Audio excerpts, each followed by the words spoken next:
All the Bible verses about the sanctity of marriage. Hebrews 13:4. For marriage should be honored by all, and the marriage bed kept pure, for God will judge the adulterer and all the sexually immoral. Genesis 2:18. 18 The Lord God said, "It is not good for the man to be alone. I will make a helper suitable for him." Matthew 19:4-6. For haven't you read, he replied, that at the beginning the Creator made them male and female, 73:5 and said, "For this reason a man will leave his father and mother and be united to his wife, and the two will become one flesh." 74:6 So they are no longer two, but one flesh. Therefore what God has joined together, let no one separate. 1 Corinthians 7:1-40. 1 Now for the matters you wrote about, it is good for a man not to have sexual relations with a woman. 2 But since sexual immorality is occurring, each man should have sexual relations with his own wife, and each woman with her own husband. 3 The husband should fulfill his marital duty to his wife, and likewise the wife to her husband. 4 The wife does not have authority over her own body but yields it to her husband. In the same way, the husband does not have authority over his own body but yields it to his wife. 5 Do not deprive each other except perhaps by mutual consent and for a time, so that you may devote yourselves to prayer. Then come together again so that Satan will not tempt you because of your lack of self-control. 6 I say this as a concession, not as a command. 7 I wish that all of you were as I am. But each of you has your own gift from God, one has this gift, another has that. 8 Now to the unmarried 19 and the widows I say, it is good for them to stay unmarried, as I do.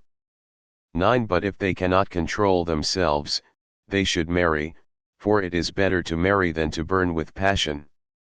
10 To the married I give this command, not I, but the Lord: a wife must not separate from her husband.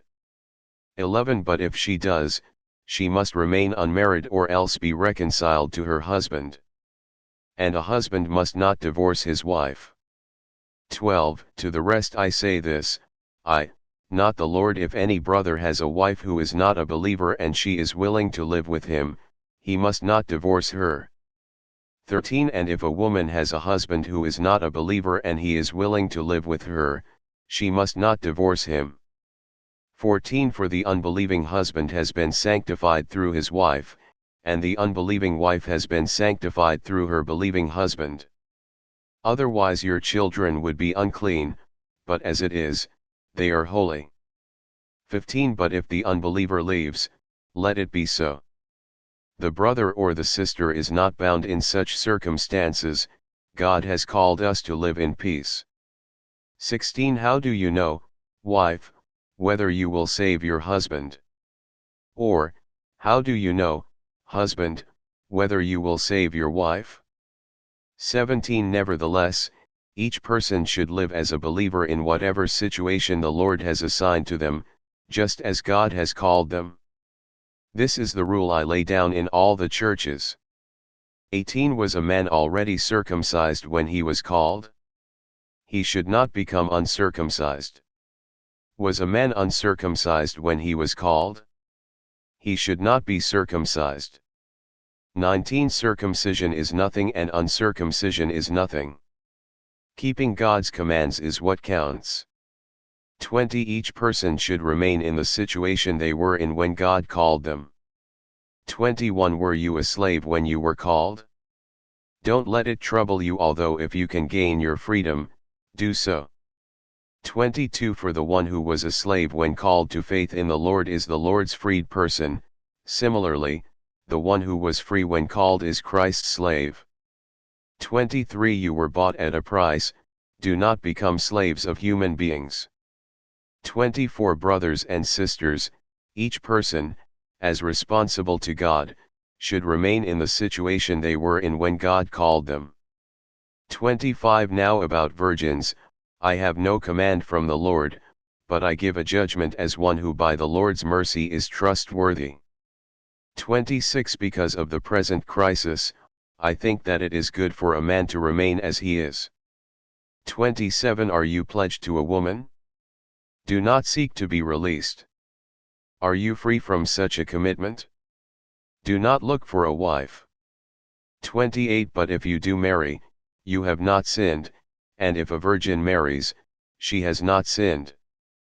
But those who marry will face many troubles in this life, and I want to spare you this.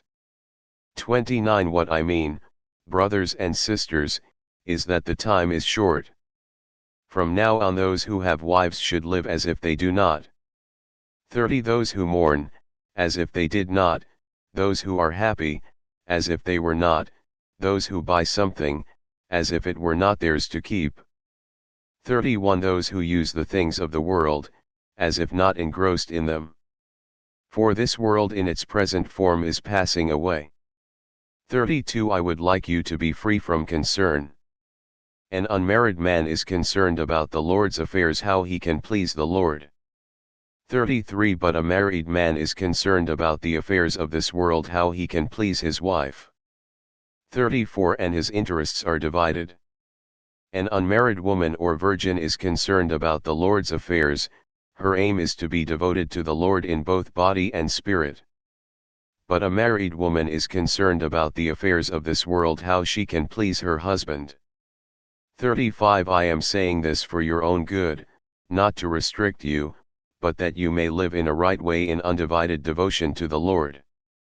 36 If anyone is worried that he might not be acting honorably toward the virgin he is engaged to, and if his passions are too strong 20 and he feels he ought to marry, he should do as he wants. He is not sinning. They should get married.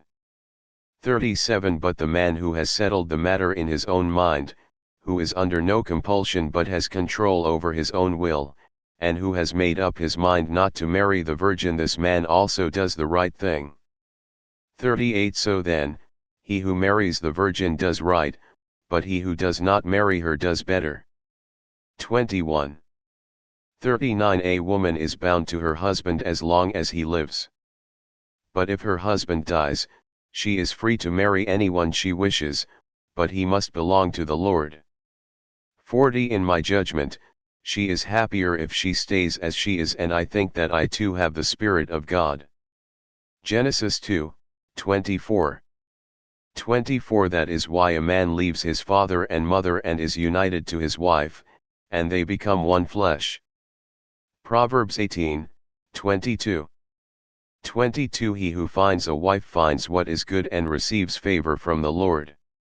Luke 16:18. 18 Anyone who divorces his wife and marries another woman commits adultery, and the man who marries a divorced woman commits adultery. Exodus 20:14. 14 You shall not commit adultery.